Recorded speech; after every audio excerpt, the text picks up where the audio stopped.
Okay, सो हमारे पास class 11 oscillations का बहुत ज़्यादा इंपॉर्टेंट डेरिवेशन है. Show that oscillations due to a spring are simple harmonic oscillations and obtain a expression of time period. तो देखो, हमें पहले हमें बताना कि ऑसिलेशन जो स्प्रिंग का है वो पहले सिंपल हार्मोनिक मोशन में ऑसिलेशन है, और फिर हमें बताना, हमें इसका फिर टाइम पीरियड हमें निकालना है. ठीक है, तो देखो पहले सबसे पहले हम डायग्राम से देखते हैं. देखो, ये यहाँ पे एक समझ लो सरफेस है और इससे एक स्प्रिंग लटका है.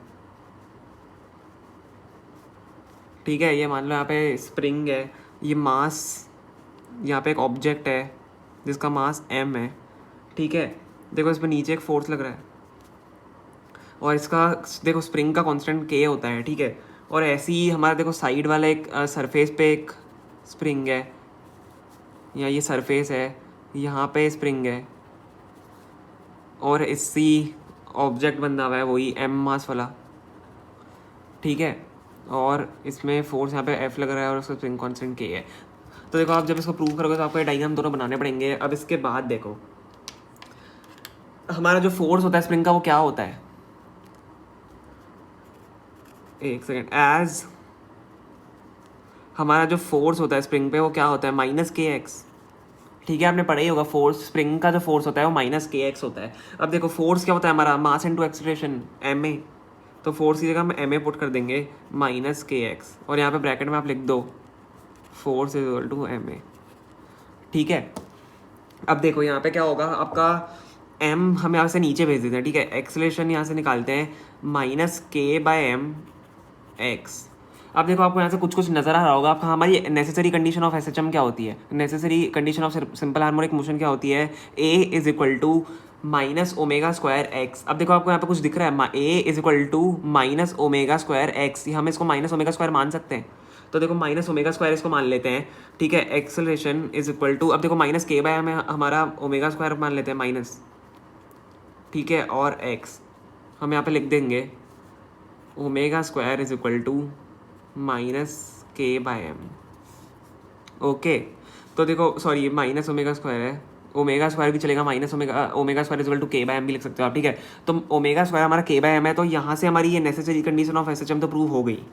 ठीक है, हमने ये तो बता दिया कि सिंपल हार्मोनिक मोशन है. ठीक है, यहाँ पे लिख देते हैं स्प्रिंग इज इन SHM, हमने ये तो बता दिया. ठीक है, अब देखो हमें टाइम पीरियड निकालना है. अब टाइम पीरियड के लिए हम क्या करेंगे, अब देखो acceleration is equal to -ω²x है हमारा. तो पहले तो देखो ये वाला लिखते हैं, a इज इक्वल टू हमारा क्या था, -k/m(x). ठीक है, अब a की जगह हम -ω²x लिख देते हैं.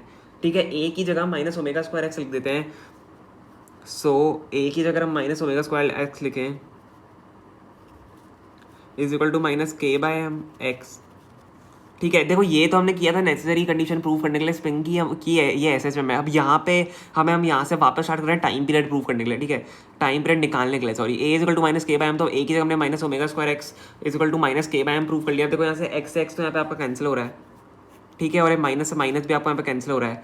ठीक है, तो हम इसको आगे लिखते हैं ω² इज इक्वल टू k/m. देखो उसको यहाँ पे मैं लिखता हूँ ω² इज इक्वल टू k/m. ठीक है, यहाँ तक समझ में आया. अब देखो ω² इज इक्वल टू k/m. अब आपका देखो टाइम पीरियड का फॉर्मूला आपने पढ़ा होगा. टाइम जो हमारा होता है, देखो मैं यहाँ पे लिखता हूँ ब्रैकेट में, टाइम जो हमारा होता है वो आपका क्या होता है, 2π/ω. आपने पढ़ा होगा टाइम जो आपका होता है 2π/ω होता है, इसका फॉर्मूला होता है. तो देखो ओमेगा यहाँ पे क्या हो जाएगा, ओमेगा का हो जाएगा 2π/t. ओमेगा यहाँ से ऊपर आ जाएगा 2π/t. ठीक है, तो यहाँ पे हम ω² की जगह लिख देते हैं 2π/t का होल स्क्वायर. ठीक है, क्योंकि स्क्वायर है, is equal to k/m. Okay, अब देखो यहाँ पे अगर आप ये स्क्वायर को आपको यहाँ से हटाना है तो यहाँ पे अंडर रूट आ जाएगा. ठीक है, तो 2π/t is equal to √k/m. अब देखो आपको एक्चुअल में निकालना है, आपको टाइम निकालना है. ठीक है, टाइम पीरियड आपको निकालना है. तो टाइम हम देखो इसको ऊपर ले जाते हैं टाइम को, तो time upon 2π is equal to √, ये अब ये भी उल्टा हो जाएगा m/k.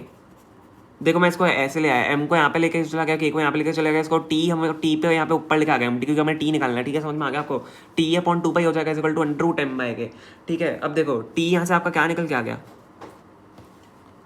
t यहाँ से आपका निकल के आ गया, ये 2π यहाँ पे ऊपर चले जाएगा, 2π अपॉन √m/k. के। तो आपका यही है टाइम पीरियड एक स्प्रिंग का जो सिंपल हार्मोनिक मोशन में है, तो यही आपका टाइम पीरियड है। तो देखो टी, अब यहाँ पे जो टी है आपका वो directly proportional to under root M है, ठीक है। हम यहाँ पे इसकी कंडीशन भी लिख दे रहे हैं, जो आपका टी है वो directly proportional to under root M है, ओके।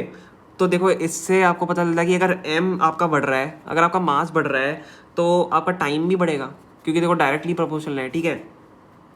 और ये जो आपकी कंडीशन है डिपेंड, ये मास पे डिपेंड करती है, ओके। तो इसलिए अगर मास बढ़ेगा तो टाइम भी बढ़ेगा, तो यही आपका टाइम पीरियड ऑफ स्प्रिंग है। और हमने यहाँ पे कंडीशन एक प्रूव करी थी एसएचएम में इसको लाने के लिए, तो यहाँ पे ये आप देख लो, यहाँ पे स्प्रिंग इन एसएचएम में हमने यहाँ पे प्रूव कर दिया है A = -ω²x, क्योंकि नेसेसरी कंडीशन ऑफ एसएचएम होती है। तो यही हमारा क्वेश्चन है, हमने डेराइव कर लिया है और हमने टाइम पीरियड भी निकाल लिया है स्प्रिंग का, और ये बहुत इंपॉर्टेंट है, एग्जाम में आता है, तो आपको इसको लर्न कर लीजिएगा।